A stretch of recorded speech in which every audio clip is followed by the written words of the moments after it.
Vazhottukonam councillor R സുഗതന് അവധി അനുവദിക്കുന്നത് നിയമപരമെന്ന് ആഭ്യന്തര വകുപ്പ്. സുഗതന് അവധി അപേക്ഷ സമർപ്പിക്കാൻ അനുമതി നൽകിക്കൊണ്ടുള്ള ആഭ്യന്തര വകുപ്പിന്റെ ഉത്തരവ് ജനം ടിവിക്ക്. കൗൺസിലർ സ്ഥാനത്തിന് അയോഗ്യത വരാതിരിക്കാൻ അവധി അപേക്ഷ നൽകാൻ സുഗതന് അവകാശമുണ്ടെന്ന് ഉത്തരവിൽ പരാമർശം.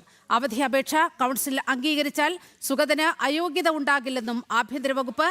ഫസ്റ്റ് ഓൺ ജനം. ഈ വളരെ പ്രധാനപ്പെട്ട വാർത്തയുടെ വിവരങ്ങളുമായി ശാലിനിയാണ് ചേരുന്നത്. ശാലിനി, ഇപ്പോൾ ഈ ഇടത് വലത് കൗൺസിലർമാർ അവിടെ കിടന്ന് വലിയ ബഹളം സൃഷ്ടിക്കുന്നുണ്ട്. സുഗതന് എന്തോ അന്യായമായാണ് അവധി നൽകിയിരിക്കുന്നത് എന്ന വാദം UDF അംഗങ്ങളടക്കം ഉയർത്തുകയാണ്. ഇതാ നോക്കൂ, ആഭ്യന്തര വകുപ്പിന്റെ വളരെ കൃത്യമായ ഉത്തരവ് വന്നിരിക്കുന്നു. അവധി അനുവദിക്കുന്നത് നിയമപരമെന്ന് ആഭ്യന്തര വകുപ്പ് ചൂണ്ടിക്കാട്ടുകയാണ്. വിവരങ്ങൾ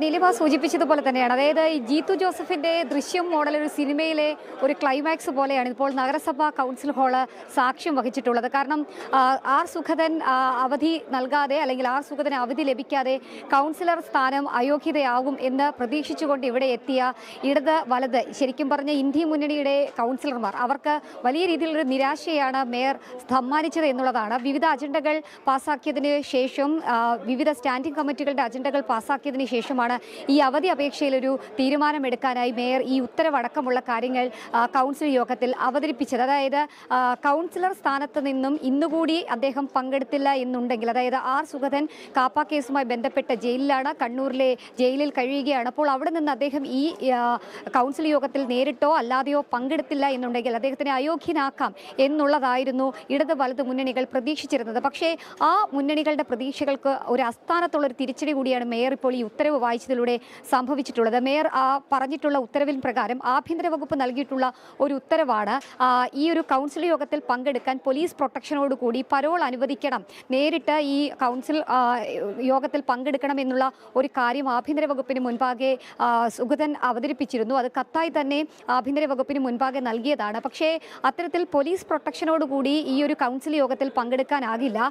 പകരം വരുന്ന കൗൺസിൽ യോഗങ്ങളിൽ അവധി നൽകാനുള്ള ഒരു തീരുമാനം വരികയാണെങ്കിൽ അവധി അപേക്ഷ നൽകിക്കൊണ്ട് ആ അവധി അപേക്ഷ കൗൺസിൽ യോഗത്തിൽ വോട്ടിനിട്ട് ഭൂരിപക്ഷം അംഗീകരിക്കുകയാണെങ്കിൽ 6 മാസത്തേക്ക് അവധി ലഭ്യമാകും എന്നുള്ളതാണ് ആഭ്യന്തര വകുപ്പ് നൽകിയിട്ടുള്ള മറുപടി ഉത്തരവ്. ആ ഉത്തരവ് ഉയർത്തിക്കാട്ടിക്കൊണ്ടാണ് മേയർ VV രാജേഷ് അവധി അപേക്ഷ കൗൺസിൽ ഹാളിൽ അവതരിപ്പിച്ചത്. അതിൽ 51 പേര് ഈ കൗൺസിൽ ഹാളിൽ വെച്ച് ഈ അവധി അപേക്ഷ അംഗീകരിക്കുന്നു.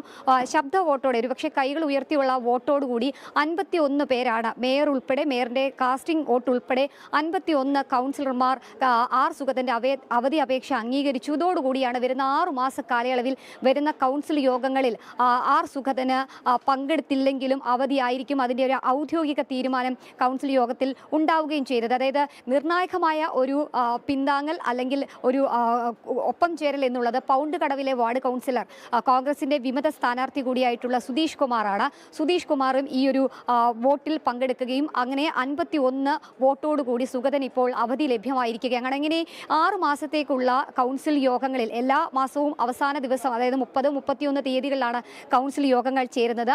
ആ യോഗങ്ങളിൽ ഇനി 6 മാസത്തേക്ക് സുഗതൻ പങ്കെടുത്തില്ല എങ്കിൽ പോലും കൗൺസിലർ സ്ഥാനത്ത് നിന്നോ ഒരു ജനപ്രതിനിധി എന്ന സ്ഥാനത്ത് നിന്നോ സുഗതൻ അയോഗ്യനാകില്ല എന്നുള്ളതാണ് ഇപ്പോൾ നഗരസഭയിൽ ഈ കൗൺസിൽ യോഗത്തിൽ മേയർ ആവർത്തിച്ചിരിക്കുന്നത്. അത് എന്തായാലും വലിയ രാഷ്ട്രീയ വാദങ്ങൾക്കൊക്കെ ഇടം പിടിക്കുന്ന വാർത്തയാണ് ഇപ്പോൾ പുറത്തു വന്നിരിക്കുന്നത്.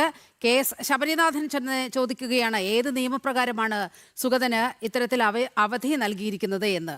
പക്ഷേ വളരെ കൃത്യമായി ആഭ്യന്തര വകുപ്പിന്റെ ഉത്തരവ് പ്രകാരം മുനിസിപ്പൽ ആക്ട് അനുസരിച്ച് എല്ലാ നടപടിക്രമങ്ങളും പാലിച്ചുകൊണ്ടാണ് വാഴോട്ടുകോണം കൗൺസിലർ ആർ സുഗതന് ഇപ്പോൾ അവധി ലഭിച്ചിരിക്കുന്നത്.